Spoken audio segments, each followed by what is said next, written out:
MGBS దగ్గర బస్సులు బయటికి వెళ్లకుండా అడ్డుకునేందుకు ప్రయత్నం చేసిన పీసీసీ చీఫ్ ఉత్తమ్తో పాటు మాజీ ఎంపీ అంజన్ కుమార్ యాదవ్, మాజీ పీసీసీ చీఫ్ పొన్నాల లక్ష్మయ్తో పాటు కార్యకర్తలందరినీ ఎంజీబీఎస్ దగ్గర అరెస్ట్ చేశారు. వాళ్ళందరినీ గోషమాల్ పిఎస్కు తీసుకొచ్చారు. మనం చూడొచ్చు గోషమాల్ పిఎస్లో కుర్చీలు వేసి వాళ్ళందరినీ కూడా కూర్చోబెట్టారు. వాళ్ళందరినీ బయటికి వెళ్లేందుకు ప్రయత్నం చేసేప్పటికీ పోలీసులు మధ్యాహ్నం వరకు కూడా పోలీస్ స్టేషన్లో ఉండాలని వాళ్ళందరికీ ఇన్స్ట్రక్షన్స్ ఇచ్చారు. ప్రస్తుతం మనం పీసీసీ చీఫ్ ఉత్తమ్తో మాట్లాడదాం.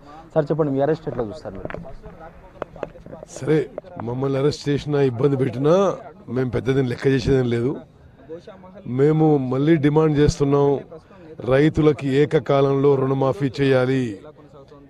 వ్యవసాయ ఉత్పత్తులకి వరి కానీ, పత్తి కానీ, మొక్కజొన్న కానీ తెలంగాణ రాష్ట్ర ప్రభుత్వం నుంచి అదనంగా బోనస్ ఇవ్వాలి. ఆత్మహత్య చేసుకున్న రైతులకి అందరికి కూడా సంఖ్య తగ్గించకుండా పెన్షన్ ఎక్స్గ్రేషియా ఇవ్వాలి. ఇదే మా డిమాండ్లు. దీని మీదనే యావత్ తెలంగాణలో అన్ని జిల్లాల్లో ఇప్పుడు బంద్ చాలా విజయవంతంగా నడుస్తుంది. మేము రైతాంగానికి మా సంఘీభావం తెలియజేస్తున్నాం. రుణమాఫీ చేసేందుకు ప్రభుత్వం సిద్ధంగా ఉంది, కేవలం ప్రతిపక్షాలు రాజకీయం చేసేందుకే ఈ బంద్ చేశాయని ప్రభుత్వం ఆరోపిస్తుంది. పిచ్చి మాటలు. 8,500 కోట్ల రూపాయలు బ్యాంకులకు కట్టి యావత్ తెలంగాణలో రైతులకి రుణ విముక్తి చేయండి అని మేము చెప్పాం. అది పూర్తయ్యే వరకు ప్రజాస్వామ్య పద్ధతిలో పోరాటం చేస్తాం. ఈ బంద్తో ప్రభుత్వం దిగి వస్తుంది అనుకుంటున్నారా మీరు?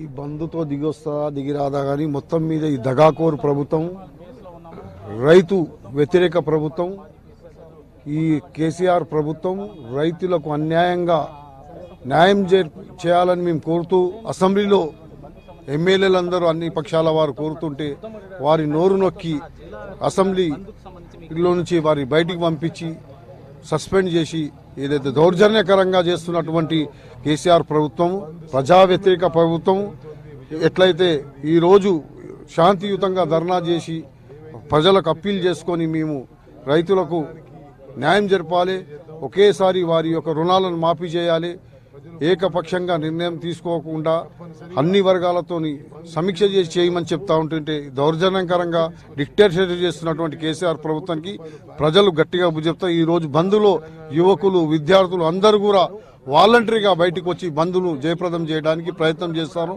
జయప్రదం అవుతుంది. కానీ ఈరోజు సోనియా గాంధీ గారు తెలంగాణ ఇచ్చింది బీద ప్రజలకు, రైతులకు, బడుగు బలహీన వర్గాలకు ఉద్యోగాలు లేవు, ఎంతో మంది ప్రాణత్యాగాలు చేశారు, రైతులు ఆత్మహత్యలు చేస్తారు. మంచి జరగాలని తెలంగాణ ఇస్తే ఈరోజు కేసీఆర్ గారు డిక్టేటర్షిప్గా ఆయన అణచివేతకు గురి చేద్దామనుకుంటున్నారు. దానికి ఎవరు రానున్న రోజుల్లో గట్టి బుద్ధి చెప్తారు ప్రజలని ఈ సందర్భంగా నేను చెప్తా ఉన్నాను. ఈరోజు బంద్కు రైతుల మద్దతు లేదు, కేవలం రాజకీయ పార్టీలు రాజకీయం కోసమే ఈ బంద్ను ప్రకటించాయని చెప్పి ఇప్పటికే మంత్రులందరూ చెప్తున్నారు. రైతులు జిల్లాలలో మరుమూల గ్రామంలో రైతులందరూ కూడా వాళ్ళు సమ్మతి చెప్తూ వాళ్ళ యొక్క ఆశీర్వాదంతోనే ఇది జరుగుతుంది. సిటీలో ఉన్న ప్రజలందరూ కూడా, జంట నగరాల్లో ఉన్న ప్రజలందరూ కూడా ఈ యొక్క కేసీఆర్ ప్రభుత్వం, ఈ ప్రభుత్వానికి వ్యతిరేకంగానే మేము ఈరోజు వాలంటరీగా నిస్వార్థంతో ప్రజలు ముందుకొచ్చి ఈ యొక్క రైతులకు మద్దతు పలుకుతా ఉన్నారు. యశోద, మొత్తం కాంగ్రెస్ పార్టీకి సంబంధించిన నేతలతో పాటు టీడీపీ, బీజేపీ, సిపిఐ, సిపిఎం సంబంధించిన నేతలు, కార్యకర్తలందరినీ 8 గంటల సమయం లోపే అందరినీ అరెస్ట్ చేసి ఆ నియరెస్ట్ పోలీస్ స్టేషన్లకు తరలించారు. అన్ని పోలీస్ స్టేషన్లలో రాజకీయ నాయకులు అందరూ అన్ని పోలీస్ స్టేషన్లో ఉన్నారు. అయితే రుణమాఫీ పైన ప్రభుత్వం కేవలం ప్రకటించడం కాదు, ఒక టైం బాండ్ పెట్టాలి. ఆ టైం బాండ్ లోపలే రుణమాఫీ చేసేందుకు ప్రభుత్వం కార్యాచరణ రూపొందించాలి, ఆ కార్యాచరణ ప్రకటించాలని చెప్పి కాంగ్రెస్ నేతలందరూ కోరుతున్నారు. ఇంకా కాంగ్రెస్ పార్టీకి సంబంధించిన నేతలు ఇంకా గోష్మాల్ పోలీస్ స్టేషన్కు వస్తూనే ఉన్నారు. రోడ్ల మీద నిరసన తెలియజేస్తున్న వాళ్ళు కానీ ఇంకా వివిధ బస్ డిపోల దగ్గర, బస్ స్టేషన్ దగ్గర ధర్నాలు చేస్తున్న అందరినీ గోషమాల్ పిఎస్కు తరలిస్తున్నారు. ఇంకా మనం సీనియర్ లీడర్స్ తో పాటు పార్టీ కార్యకర్తలు, నేతలందరూ కూడా గోషమాల్ పిఎస్కు తరలిస్తున్నారు. మధ్యాహ్నం 2-3 తర్వాత వీళ్ళందరినీ బయటికి పంపే అవకాశాలు కనిపిస్తున్నాయి. వ్యాపార సముదాయాలు ఇప్పటి వరకు కేవలం బస్ డిపోల పైనే దృష్టి పెట్టారు, కానీ ఇప్పుడు వ్యాపార సముదాయాలు, అన్ని షాపులు అన్ని కూడా తెరుచుకునే అవకాశం ఉంటుంది కాబట్టి ఆ వ్యాపార సముదాయాల పైన దృష్టి పెట్టారు. మరికొద్దిసేపట్లోనే కాంగ్రెస్ పార్టీకి సంబంధించిన నేతలందరూ కూడా వ్యాపార సముదాయాలు బంద్ చేయించేందుకు ఇప్పటికే ఇక్కడ నుంచి దాన నాగేందర్ లాంటి నేతలందరూ కూడా పోలీస్ స్టేషన్లో నుంచి బయటికి వెళ్ళిపోయారు. వ్యాపార సముదాయాలు కూడా బంద్ చేయించిన తర్వాత సాయంత్రం వరకు కూడా ఈ బంద్ కొనసాగించాలి, ప్రశాంతంగా కొనసాగించాలి. ప్రభుత్వం దిగి వచ్చినా దిగి రాకున్నా రైతుల సమస్యలను ప్రజల్లో ఎండగట్టేందుకు ఈ బంద్ను ఉపయోగించుకుంటామని కాంగ్రెస్ నేతలు చెప్తున్నారు. యశోద, అంటే శివ 2 గంటల వరకు అయితే వీళ్ళందరినీ ఇక్కడే ఉంచే, పోలీస్ స్టేషన్లోనే ఉంచే అవకాశం ఉందని చెప్తున్నారు. 2 గంటలకు వీళ్ళని విడుదల చేసిన తర్వాత వీరి కార్యాచరణ ఎలా ఉండే అవకాశం ఉంది?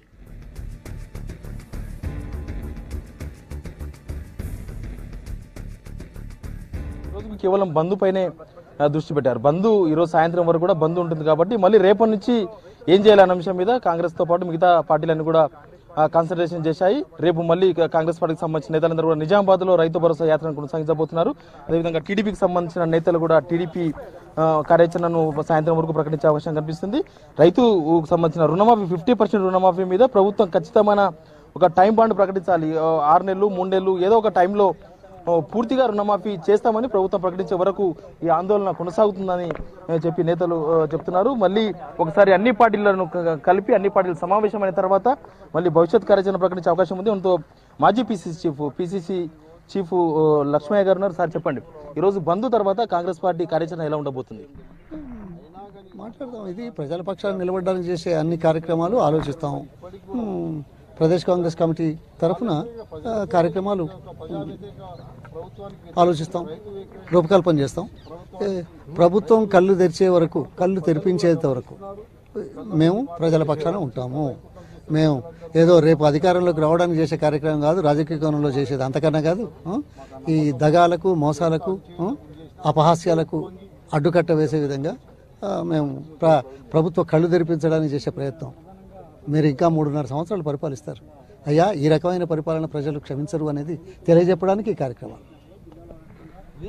ఈ రోజుతో కాదు, ఇంకా ముందు కూడా రైతుల రుణమాఫీ మాఫీ పైన ప్రభుత్వం స్పష్టమైన ప్రకటన చేసే వరకు కార్యాచరణ ప్రకటిస్తూనే ఉంటాము, ఉద్యమం చేస్తూనే ఉంటామని కాంగ్రెస్ నేతలు చెప్తున్నారు. Yashoda. Okay, thank you Shiva.